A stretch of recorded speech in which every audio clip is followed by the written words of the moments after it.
You're listening to Alabama Tradition with Ryan Fowler and Martin Houston on Tide 100.9 in Tuscaloosa. O'Reilly! You need parts? O'Reilly Auto Parts has parts. Need them fast? We've got fast. No matter what you need, we have thousands of professional parts people doing their part to make sure you have it. Product availability. Just one part that makes O'Reilly stand apart. The professional parts people. O'Reilly Auto Parts. Championships. 27 SEC titles. 131 first-team All-Americans. 70 postseason appearances. 39 postseason victories. This is Alabama football. And this is Alabama Tradition with Martin Houston and Ryan Fowler on Tide 100.9 and streaming on the Tide 100.9 app.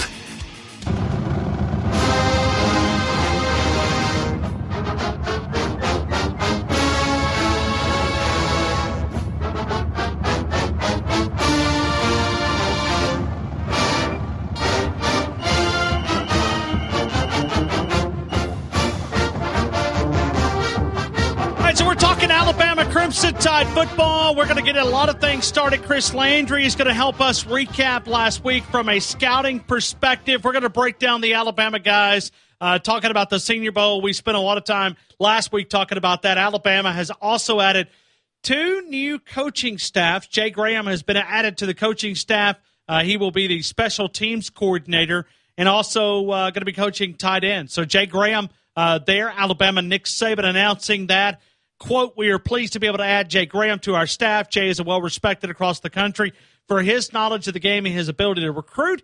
He has experience at numerous schools across the SEC footprint with a proven track record for his ability to teach the game and develop young men both on and off the field and in life. End quote. That is Nick Saban. Jay Graham owns 15 years of coaching experience. We're going to talk about that. We're going to break that down from a lot of different angles. Nick Saban is also added to the off-the-field role. Todd Watson is going to be a special assistant to the head coach. And if you remember, Butch Jones had this position here at Alabama. So Todd Watson is going to be the guy. We're going to break that down. A lot of Senior Bowl, a lot of NFL draft, a lot of things happening here in Tuscaloosa. Alabama is also on the eve of National Signing Day. And a lot of projections right now that Alabama will sign, according to the rankings, the number 1 class in college football history. When you talk about this recruiting class and all the different 5-stars signing it's crazy when you look at the length and how Nick Saban is able to keep everything together. Back in May, we were talking about Nick Saban in the 50s. Now he's going to finish with the number 1 class, and we'll welcome in Chris Landry, LandryFootball.com, who covers college football. Chris, I hope you've had a great Tuesday. Welcome into Alabama Tradition. I have. Good to be back with you again. And don't you find it is anticlimactic? I mean, we've got signing day tomorrow, and it's all pretty much done. And, I mean, it's the work has been done in December, and they're not even – there's very little news going to happen tomorrow anyway, all around the country. I'm not a big fan of it because I think if we have a signing day, it should be like in July or August. Make it an early signing day, and I think signing day should be like more end of February. But, yeah, it's basically it's going to be a celebration of, what's already been accomplished, but it's going to be interesting to see. I'm about to say it's interesting to see, but we already know how it's going to turn out, I guess, is what I'm getting at. I don't know how you feel about it. Well, Chris, let me back up a couple of minutes. When you look at coaches, because of the early signing period, that it's kind of become the main signing period, and then when you back up and you take a look at what this late signing period is, just kind of the leftover guys. And I say leftovers not disrespectful, but it's not as the proportions is not there. Mm-hmm. That's right. What are the head coaches saying about now? Because we're about 3 years, I guess, into this early signing period. Even Nick Saban took a year to kind of adjust. But what are you hearing out there in the coaching fraternity about this early signing period? Do they like it? Do they enjoy it, or is it too much pressure? What's the word out there? They like it more than I do. So, okay. I mean, it doesn't really matter what I think. They think it helps them get their class out of the way sooner because, again, majority of the class is in. And it allows them to get started on the 2022 class sooner. And it allows you to see kind of where you are with who you've got left and kind of – so let's say you are one of those schools that have a few guys left and you make the move. You know, you've got limited spots and limited guys left, so you can kind of hone in on the one or two or three guys. Now, in some instances, it's different. And, they've got a lot more, lack of stability and a lot more issues there. And to me, it has an effect. Look, my feeling is the calendar of college football is off, meaning, we have – if you have a coaching change, you pretty much write off a class. I mean, it's not going to be – there's not a whole lot you can do. I mean, it's just pretty much done. I mean, you pretty much say you're not going to have much of a class and you're scrambling, and then your first real class is the next year. I think, again – having an early signing day, and with the stipulation that if a school changes their coach, that kid that signs in July or August, they can have a redo. I mean, they can go back, and that's null and void if the coach is not there. But it gives more opportunities for these coaching staffs to get put in place, and you can maybe recover and recoup a class and get it going. But for the most part, they like it.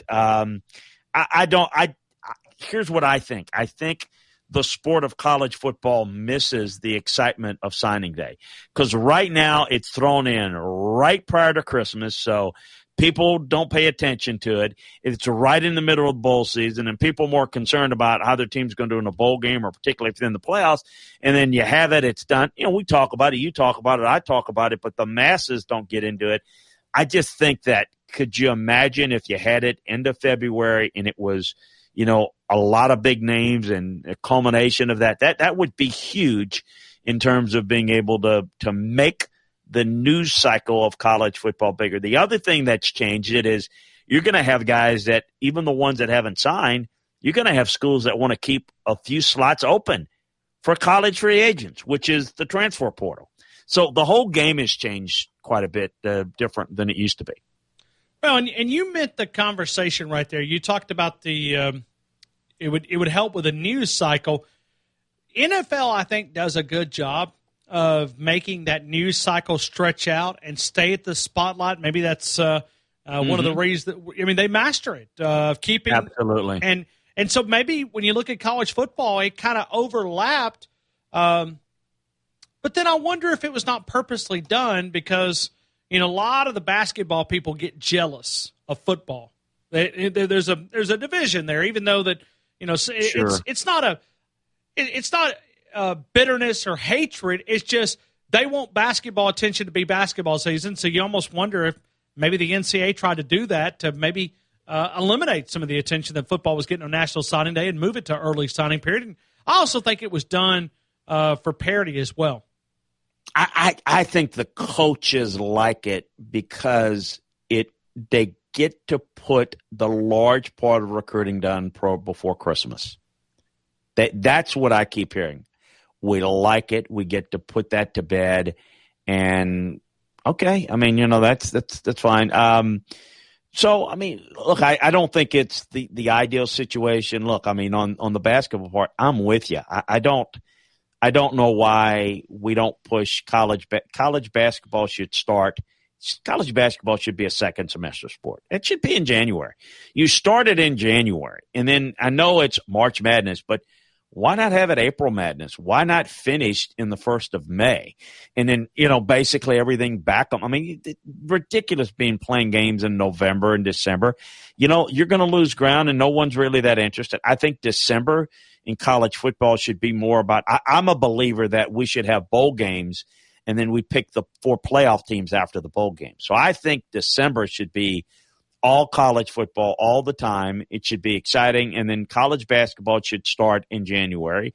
And for those that really like it, in the Southeast is where they like it. I admit I keep an eye on it. I don't watch it. But college baseball, start that later, into where instead of finishing it in June, finish it in July, early August. Think how much more popular college baseball could grab the national spotlight when there is nothing going on in the middle of the summer. Can you imagine if in July, the dog days of July, when people are trying to figure out what to watch, if you had the baseball regionals and the World Series, I think that would, to me, that's how I would do the cycle of the three major sports. But nobody's asked me, so I'll shut up. Well, no, but I do think it's a great conversation. We're also going to take phone calls here. Chris Landry, LandryFootball.com, LandryFootball.com. So we're talking about the eve of National Signing Day. Nick Saban, again, getting the job done with a number one recruiting class. Or some are saying that this may be the best ever college class that they've ever signed. So we'll see if that develops. And there's a couple of guys that right now on the prospect. When you look at position from high school to college, in your opinion, is there a group that it's harder transition from the high school ranks to the college ranks? I mean, we've used to say quarterback, but these high school coaches are doing such a great job with coaches and all the quarterback camps. These guys are able to make easier transitions. But is there a position group that you see of having a hard time transitioning to the college side of things, or maybe just a little bit more difficult than some of the other? I think offensive line is very difficult. I think, certainly being in the signal caller position, the safeties, the inside backers, offensive linemen, you're right. Quarterbacks have become easier to get on the field athletically. I still think it's difficult. It's still a lot to adjust to, but those are the more difficult positions to be able to learn and adjust to get on the field. Now, there are always exceptions. There are always guys that are just extraordinarily, prepared and ready to go and play. I still think that if you've got a true freshman that's playing early, that's either really, really rare, but it usually is combined with you just don't have a guy that's quite good enough to lead. So, I mean, remember, like, for example, most recently, probably the guy that did the best job recently was Trevor Lawrence. Tua didn't really earn that spot to the end of to the championship game. But remember, Kelly Bryant was the starter and, not much there. And then, I remember being there in the spring and, I was aware of Trevor, but they told me, wait till you see this kid he's got the whole team wrapped around his finger. I mean, they just follow him like baby ducks following a mama duck. He was an alpha dog leader as a true freshman, early and Roly. That was Trevor Lawrence. In halfway through that season, he took over as a true freshman. That happens more than it used to. It's still pretty rare, though. I mean, I do. I think it's really rare that you hand it over there. And when you do, it's, again, because you have a little bit of a void. In other words, it really shouldn't happen if you think about it. You should have some experience. You should have a Mac Jones type of a guy, at least, that has some experience in the system that you can turn to. But sometimes the best option is this really talented guy that comes in and takes over, and we've seen it more and more now. I want to talk about some coaches. I want to work to the Senior Bowl, and we're going to spend an entire segment on the Senior Bowl because you were there, try to pick up some buzz, exactly what you were picking up there. But we'll start with the recent news. Alabama has released a statement. This has been out there for several days, but Jay Graham will be added to the Alabama coaching staff. He will be special teams coordinator, and he will also coach tight ends. What can you tell us about Jay?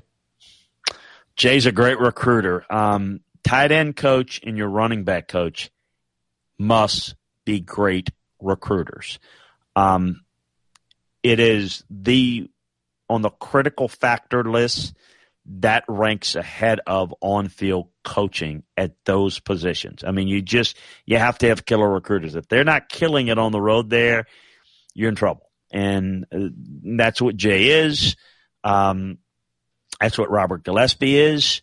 I'm not saying they're not good coaches on the field. I'm just saying that their best quality is that.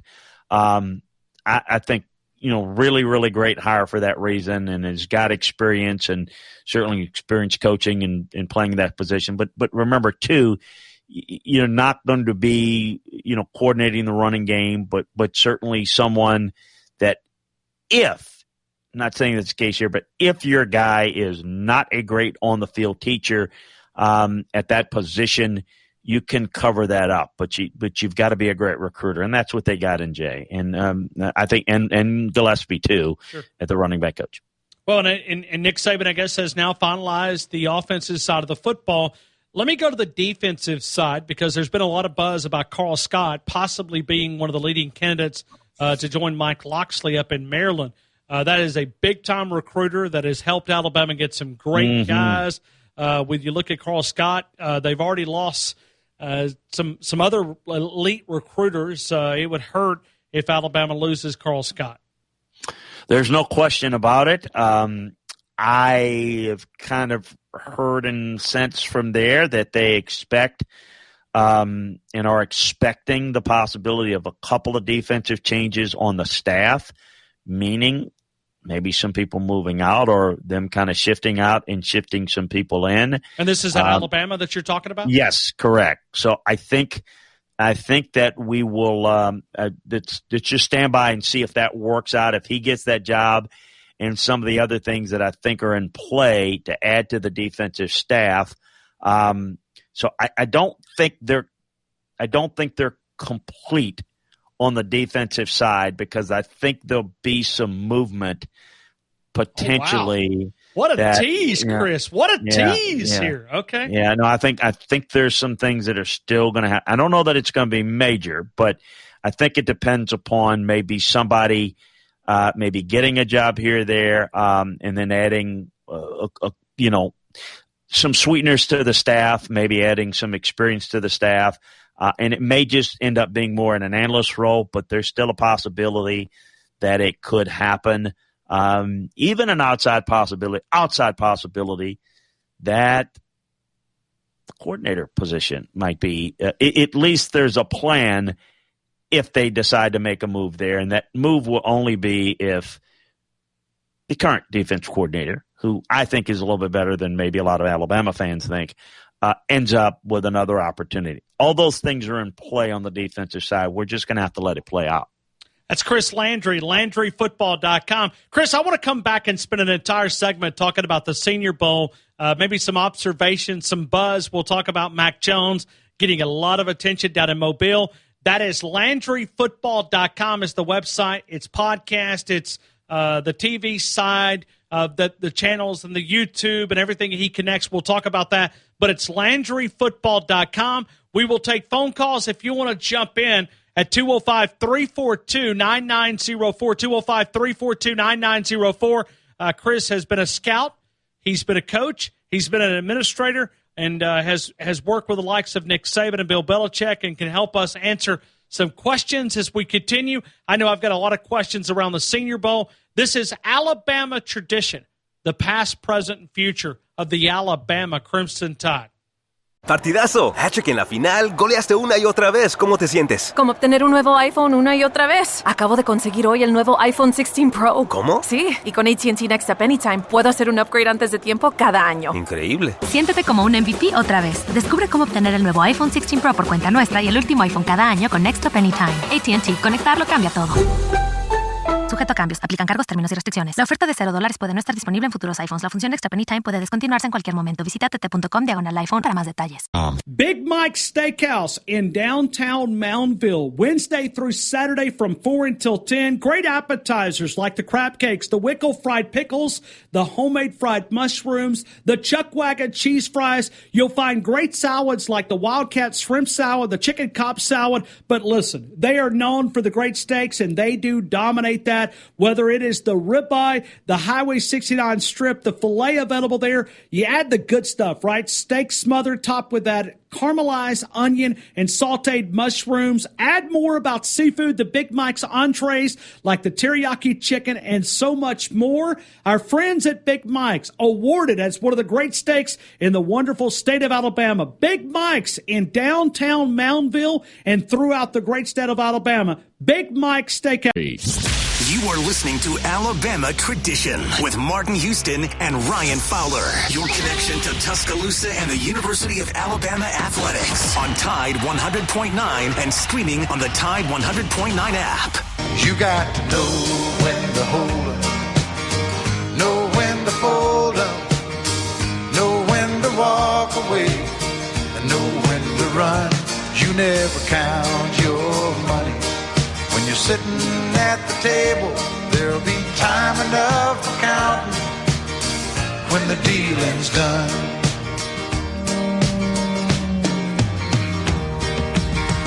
Every gambler knows that the secret. All right, so we welcome you right back into Alabama Tradition, the past, present, and future of the Alabama Crimson Tide. Chris Landry, LandryFootball.com. And Chris, why don't we stop right here and we'll talk about the website. A lot of people are tuned in and want more information. Tell us more about LandryFootball.com. LandryFootball.com is a website, a football website that covers all aspects of football, from recruiting to evaluating college personnel, college coaching, the teams, the players, the coaches, the schemes at the college level. We do the same thing on the NFL level, the draft, free agency, NFL, one-stop shopping football. If you like football, you're going to love LandryFootball.com. We provide a lot of podcasts, shows like this that we're involved in. The Twitch TV channel, you can catch our shows on Facebook and YouTube and Twitch TV live as we're doing the podcast. And then, obviously all the coaching search stuff to the insights of what's going on in the league, college football, the notebooks every day. As I said, we keep you up to date on the inside of things. The best way to describe it is, having been around the league, it's like when running a team, you with an owner that asks you about what's going on and why you're doing this or that. That's kind of what we try to do to the subscribers. It's like you're being the owner and you're having an access to your own coaching and scouting department. That's what we do. It's less than $10 a month. It's actually cheaper than that if you take advantage of the year membership. And you can learn a lot of things that we think takes you inside the game that's a little bit different than what other people bring for you. So LandryFootball.com is where you want to go. Take advantage of that scouting season sale, as we like to call it, the scouting season, now that we've just got one game left being the Super Bowl. So, Chris, let's go back to the Senior Bowl. I know it's a quarterback, and quarterbacks get all the love, a lot of the love. It seemed like just coming out of that week, it seemed like Mac Jones maybe even gained some attention. I know we talked about it last Tuesday and even on Wednesday with our segment that airs every Wednesday at 4 o'clock. Mac Jones seemed to really gain a lot of attention down in Mobile. Yeah, he was the best quarterback at the Senior Bowl and wasn't even close. He didn't get to play in the game, which was to the benefit of a guy like Kellen Mond because it gave him a chance to do some things. I'm not huge on Kellen, but I thought he helped himself, and there's some teams that like him, so good for him on that. But Mac was the kind of the star of the show. He was outstanding in practice. He wanted to play dressed out. They weren't going to play him. They weren't, because in practice you can kind of control things better than you can even in a game situation like this. So they didn't want to risk his injury, but did a really good job. He was outstanding in the red zone, accurate, everything that you see. Look, the only thing with Mac is, we're not talking the biggest, and he's certainly not a guy that outside the pocket's going to do a whole lot. And the one thing that he does have at Alabama, is pretty much a clean pocket. You give him a clean pocket, this guy can really deal. He's got a little bit of Joe Burrow in him. He's got a little bit of Kurt Warner in him, quite frankly.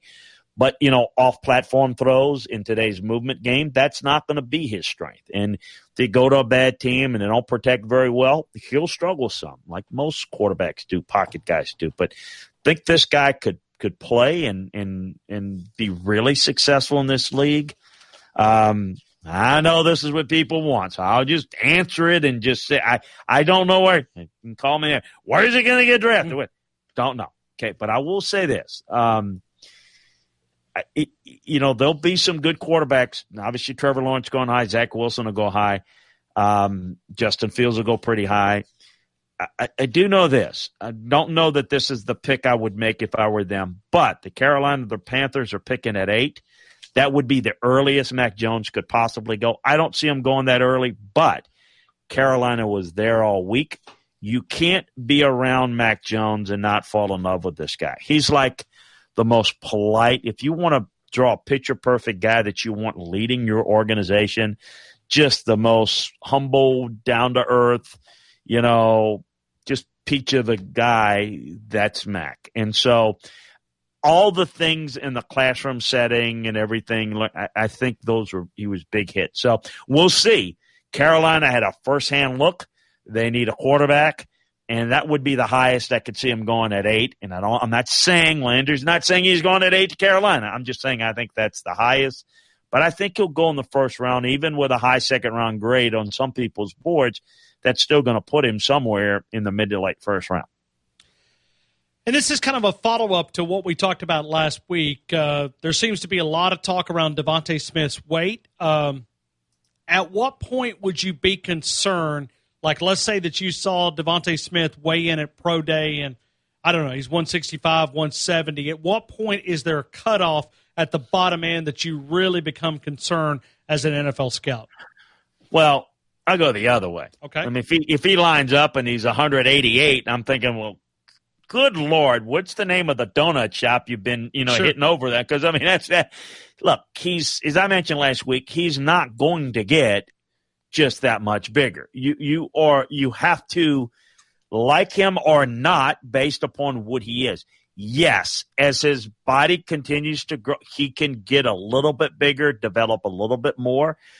But you have to look at him as in terms of a body build style, a lot like Marvin Harrison, who is very thin in his own right.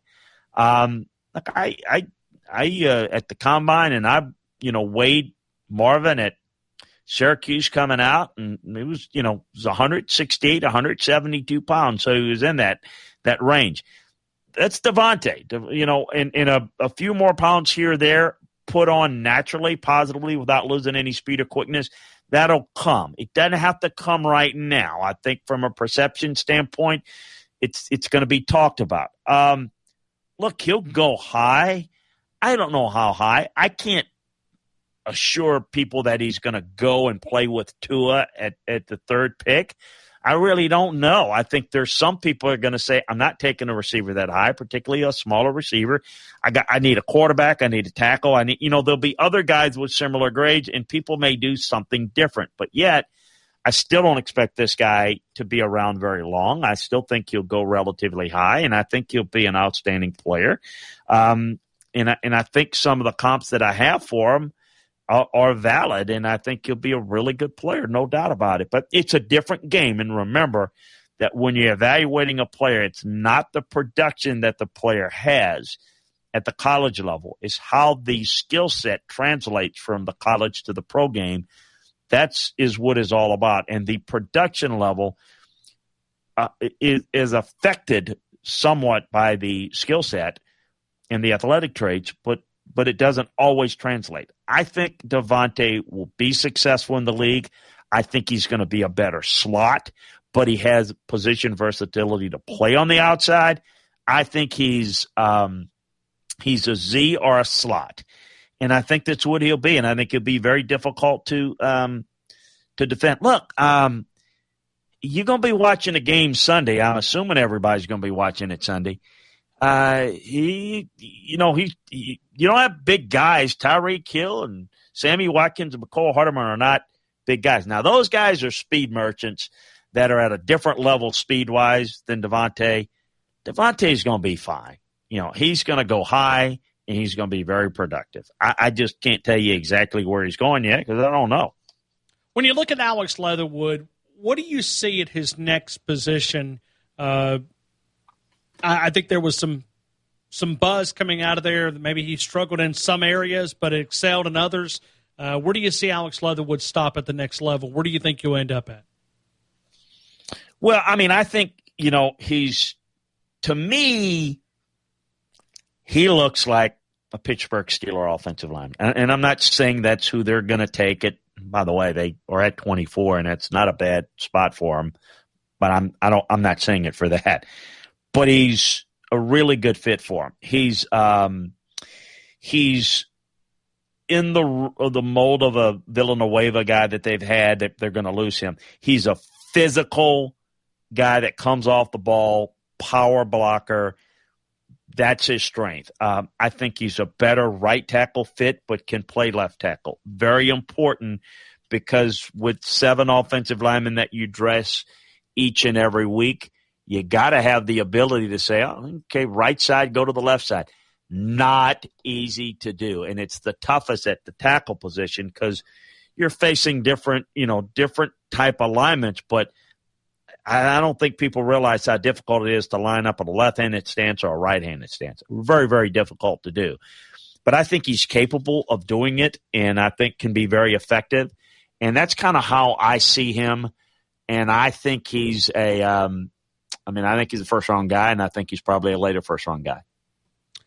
Najee Harris goes down to the Senior Bowl, and against his agent's advice, decides to work out. What does that tell an NFL team? Well, it tells you kind of their mindset there. I'm here to work. I'm here to meet with you. I'm here to do as much as I physically can do to kind of prove to you what I am. That's what it's all about. It's a byproduct of where he's come from. It's a byproduct of how humble he is too. That's exactly what you want to see in the day and age of, I'm going to sit out, I'm going to do this. He's been taught the right way that you go out there and you look people in the eye and you man up, and you're not going to do anything stupid like play with an injury that could hurt you. But I'm going to come in and, everybody knows it. Now I want to dress up. I want you to see what I look like in a uniform. I want to be there and answer any questions, and everything that I can do, I'm going to want to do it for you to answer any questions that you have, sir. That's kind of how they are. You, as a coach and a scout, you can't ask for anything more than that. You really can't. That's class personified. That's what you want. That's what you're looking for. Well, you look at Najee Harris. I mean, wow. Going to Najee, I know there was a big debate. I'll tell you what. Why don't we answer this on the other side, because I need to get to break. Come back. Because Najee considered coming out last year. I want to ask you, how much did he gain from stock value of where it would be this time last year and where it is coming off of a record-setting year here in Tuscaloosa? That's Chris Landry. I'm Ryan Fowler. This is Alabama Tradition, the past, present, and future of the Alabama Crimson Tide. Everybody. Get 15% off a set of Brake Best Select, Select Pro, or Import Direct brake pads and 2 rotors now at O'Reilly Auto Parts. O'Reilly Auto Parts. Alabama Credit Union. It's alabamacu.com. Skip the line. Use the online banking and mobile app, whether it's deposits, checking account balances, transfer the funds, manage transaction, pay the bills, locate the branches and the ATMs. It's alabamacu.com. The app is incredible. I use it all the time as we count down the start of college football here in Tuscaloosa, always sponsored by Alabama Credit Union. alabamacu.com. It's awesome. Have no fun. Have some fun, man. Talking Alabama Crimson Tide football on Alabama Tradition with Martin Houston and Ryan Fowler in Tuscaloosa on Tide 100.9 and streaming on the Tide 100.9 app.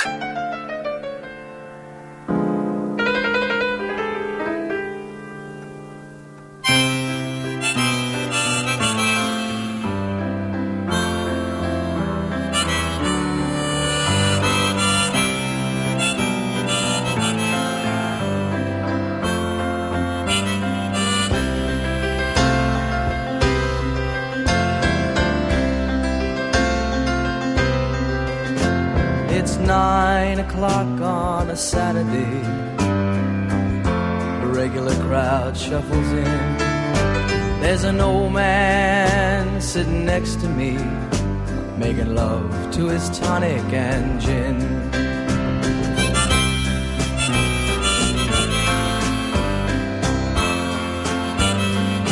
All right, so we continue with Alabama tradition, the past, present, and future of the Alabama Crimson Tide. If you want to jump in, you're more than welcome to do that. We do have one question that we're going to go off the air that I'm going to pass on to Chris Landry. If you want to do that, you can tweet at us. We'll answer those questions. We'll get them worked into the conversation. That's Chris Landry. I'm Ryan Fowler. This is Alabama tradition. Going back to Najee Harris, this time last year there was a big debate. Does he come out? Does he come back? How much can he gain? Evaluate that now in a past tense look. Did Najee Harris make the right decision? Oh, he certainly did. I had a conversation with one of your your contacts in the media that called me. In fact, you arranged it. Oh gosh, several weeks ago during the football season at some point about Najee, and we talked about how I liked him, but just from that time on, how much better he's gotten. I think he's helped himself a great deal. I think being able to do it on a consistent basis, to be, in my opinion, is as valuable as anybody on that offense. With a great offensive line, a great quarterback, great receiver, you put Najee in that category is as valuable as any of them. For a guy that big, that powerful, to be that explosive is very, very rare, and I think he's got an unbelievable future. I think he's shown an ability to be able to catch the ball. I think he can do things out of the backfield that maybe people did not think he was ideally fit for.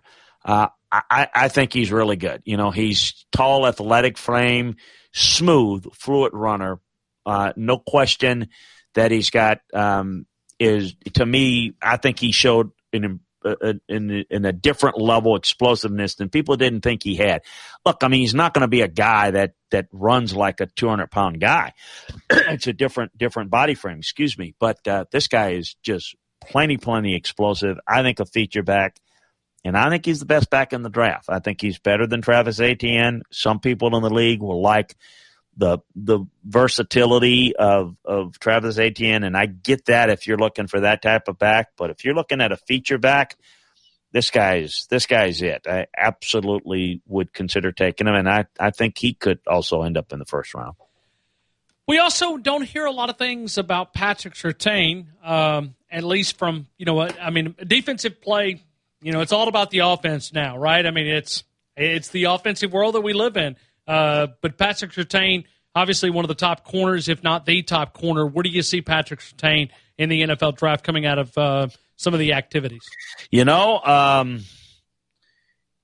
not hear about him. You're going to hear him. I think you're going to hear him earlier on draft day than maybe a lot of the guys. I think of the guys we talked about, other than Devontae, and maybe Jalen. We kind of forget a little bit about Jalen. We can't forget him. I think outside of those two, I think Patrick going to go highest. I think he's a top 10, top 12 pick. I think he's, he didn't get a lot of talk this year because people didn't throw in his direction. But what a tremendously gifted cover guy that's got the versatility to play off, to play press. He's so smart. He has the ability to be able to stay on top of routes so effectively.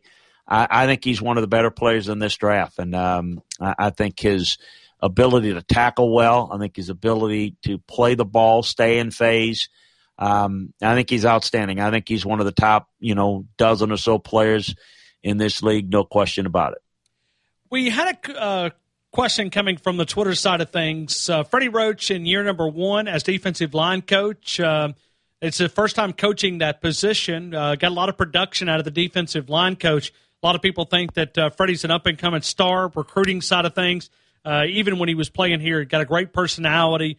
You could see how he could win the living rooms. Evaluate what Freddie did at the defensive line side of things. Well, I think done a really good job. I think the defensive line played well. I kind of had a feeling they play well this year because so many of those young guys played the year before. So virtue of experience and reps, I thought they did a really good job. One of the things that is a little bit lost is that everybody equates great defensive line play to what? Great pass rushers, bunch of sacks, and all that. But you got to remember how Alabama builds their defensive front and what they require their defensive line.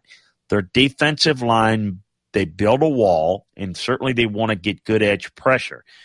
But it is about sound gap control, defending the run, and you've got to be able to do both very effectively. So use of hands, playing with good leverage is so really important. And they eschew the big play sack for pressure. What they want to do is collapse the pocket, negatively affect the quarterback. That often doesn't manifest itself in sacks or even sometimes pressures. But when you can get some pressures and you can get what is we consider negative impact on the quarterback, that's what's successful. And it doesn't get resonated in the stat chart. Now, when you're breaking down film, it does because you see what they're doing and how they're playing. So a lot of times what you see in teams that are really high sack teams, that's great. It makes highlight plays, but they often get out of position when they don't get home on the sack. And I think what you see in Nick's defense, it's always been about sound gap control, getting good pressure, collapsing the pocket, and then again finishing with the quarterback, but making sure that you're not out of position. And I think we saw that, and I think that they were able to teach that pretty well. And I do think he's a really bright young coach and learning from one of the best on how to play and assimilate a defensive front. All right, another question coming from the Twitter side of things. Chris, have you ever scouted a player coming out of high school that you thought was ready to play at the next level, or that maybe not could be, being a starter, but if I'm understanding the question, that guy that was maybe NFL ready coming out of high school, is that you ever have that before at all? Not many, but in none of them. There have been a few athletically that look like they could do it, but emotionally and mentally, being able to deal with the emotional maturity of playing against big boys and the physical part of doing it for 16 games, it wouldn't work. But Adrian Peterson was one of them. He was one of them that just was a little different. And I'm not saying he could have done it, but he was probably the most capable of doing it. People will say, a lot of people will tell me Herschel. Not really. When Herschel Walker came out of Wrightsville, Georgia, I mean, he's maybe as good a college football player as I've ever seen. And he played as a true freshman. But still, that jump from – because that single A ball he played in Georgia, that he couldn't have done it. He could have done it. DJ Williams, who was a linebacker, played at Miami, also came, ironically, out of the state of Texas, was a really good player that was physically – advanced to the point where you'd say, this guy might be able to do something that, early on that would be reminiscent of the pro game. But like any of them, they all have to learn and kind of develop their physical skills to go along with their mental and emotional skills. But those are two that come to mind, no question. So is when you look at scouting, would you say that either one of those guys are the best guys you ever scouted? And you look at, I don't know if you ever want to say don't miss talent, but it is when you look at those two guys, I mean, is that some of the guys that you evaluate and say, hey, those are cannot miss? I am 100% certain these guys are going to be stars at the next level. Well, those are a couple, but there's a lot of guys that would fit into that category, though, coming out of high school that I'd say, boy, these guys are tough. And Marcus Dupree was ridiculous. Marcus, had a kind of a tumultuous background and, from Philadelphia, Mississippi, and kind of went to Oklahoma, but got pulled back to Southern Miss and had to, so there are a lot of guys that just never quite make it that were, that just have some issues. But those were certainly two of them.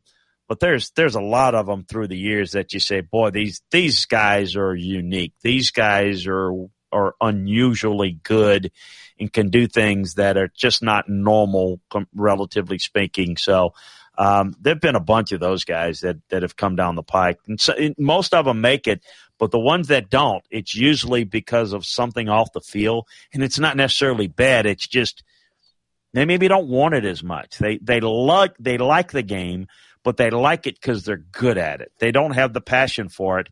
So their ceiling is a little bit lower. They never become great. I'll give you one that I thought was great. I mean, great coming out of high school, came out of Washington, D.C. I was still coaching at LSU at the time, right before I went into the NFL. It was a unbelievably gifted offensive lineman that had unbelievable feet, and you could see the normal body mass that would be really good and, yet needed more physical development. And that was Jonathan Ogden. Jonathan went out west to UCLA and went to the Ravens, and actually Ozzie Newsome drafted him and was a Hall of Famer. So, I mean, there's a few guys like that come down the pike that, if nothing else derails it, they certainly have the goods to be great. We see that quite often. Well, and Chris, let me add this to it. On the flip side of that, talking about loving the game and the opposite side of this, I'll never forget being in pro day and bringing up Eddie Lacy, and we were got around him, and they pretty much talked about, well, where do you want to go? He said, I don't really care. I don't really. And they said, well, who do you watch on television? He said, well, I don't really watch football. And it was like you could see that he really didn't have a lot of interest in the NFL. Like he wanted it because there was a paycheck, but then as he was talking about him, he had more interest about telling you about games and role-playing games and all this different stuff. That was his passion. And I think we saw that kind of show up in the NFL. It happens a lot. It happens a lot more than people think. It's why that we focus a lot on how a guy interviews and how we get to know him and what makes him tick. What is the two things that I look for the most in evaluating a player's intangibles? What is the player's capacity to learn, and what is his willingness to learn? How bad do they want it? You don't ask somebody, do you really want it? Eddie Lacy, oh, yeah, I want it. Of course, everybody says they want it.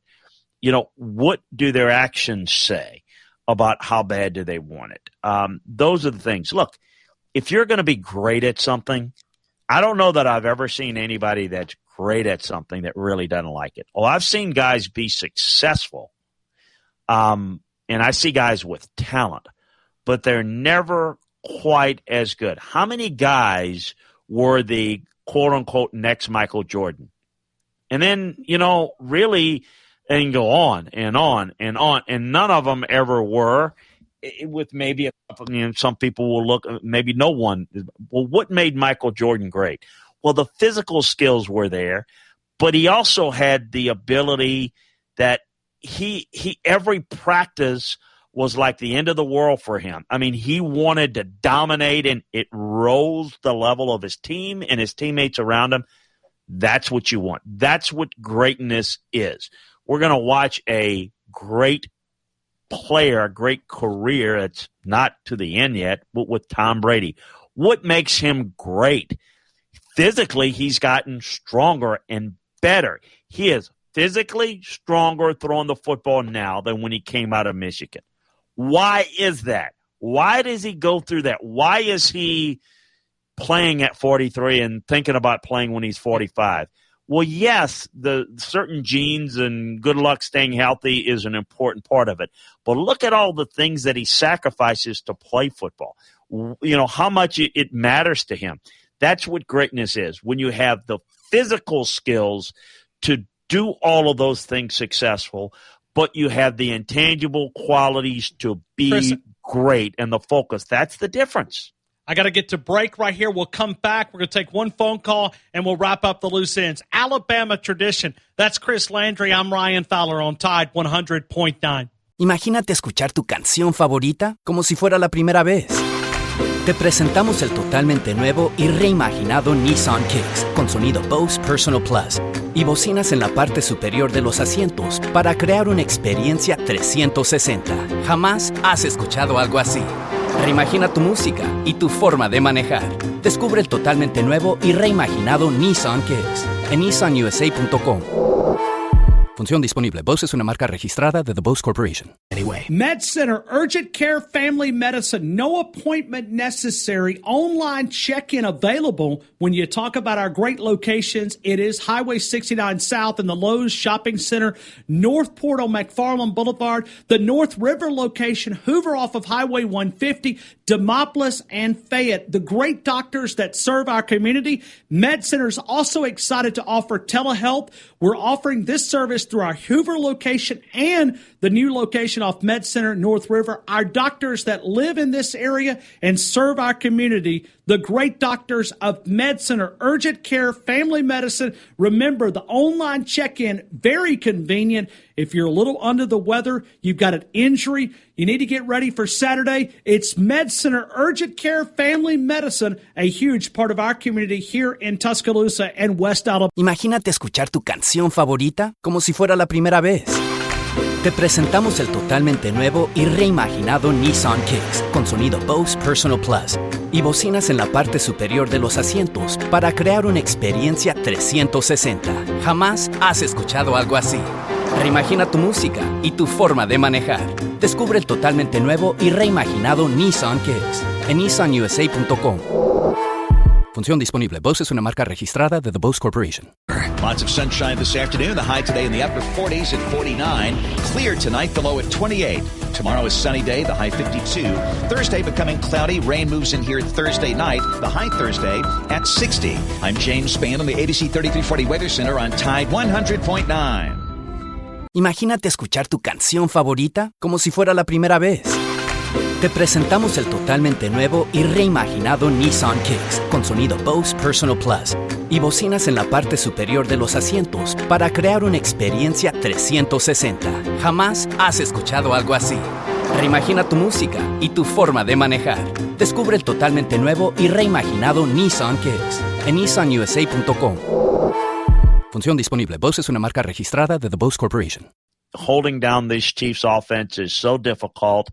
And even when you do for stretches, they can turn it over really quickly. So I think the Chiefs are very, very difficult to beat here. I'm hoping that it's close. If both play their best game and the Chiefs don't make mistakes, it might be a decisive Chiefs win. So the boo came from James Ludeman, and James is I completely disagree with that assessment. Well, and you can disagree with it, but you have to do it on your show because we don't have enough time. But I'll talk about James Ludeman. James is a lifelong Tampa Bay fan, so there you go. Yeah, all right. That's why you got the boo. So he's I got you. Listen. That's the crazy part about living in a state that doesn't have an NFL team. Everybody's got their team, and it's almost like a big fight. You know, people pick on me because my Cowboys. We got Dolphin fans here. It's pretty crazy living in a state like this. He didn't like my Cowboys either. But anyway, well, let's get back to LandryFootball.com. Tell us more as we're wrapping up the loose ends. Well, you can check it out. It's real simple. Pick around there, see what you like. We think you'll love it. Give us a shot. Try it out for a month. Try it out for a year. You get the best discount. But if you like football, you want to get a breakdown of the game of football from a coaching and scouting perspective, if you want to see the game from that viewpoint, from the recruiting side, evaluating rosters during the season, evaluating the games. But this time of year, keeping you updated on the transfer portal, the coaching movement, the roster analysis in college, the NFL. It's about free agency. It's about the draft preparation. So it never stops. It really never ends. In fact, there's more news going on between now and the start of the season than there is during the season. During the season, it's just ball. It's just games. So it is a 12-month a year 7-day-a-week proposition to keep you up to date on everything in the world of football, but explaining why. How did the Matthew Stafford trade go down, and, what might happen in this situation or that situation. We got it all covered for you at LandryFootball.com. So, again, like having your own scouting department, your own coaching department at your disposal for less than a magazine subscription. It's LandryFootball.com. That's Chris Landry. I'm Ryan Fowler. We're going to wrap up this edition of Alabama Tradition. and we'll hand it off to James Ludeman coming up in just a couple of seconds. That's Chris Landry. I'm Ryan Fowler. Good night, T-Town. I'll see you tomorrow at 2 o'clock here on Tide 100.9.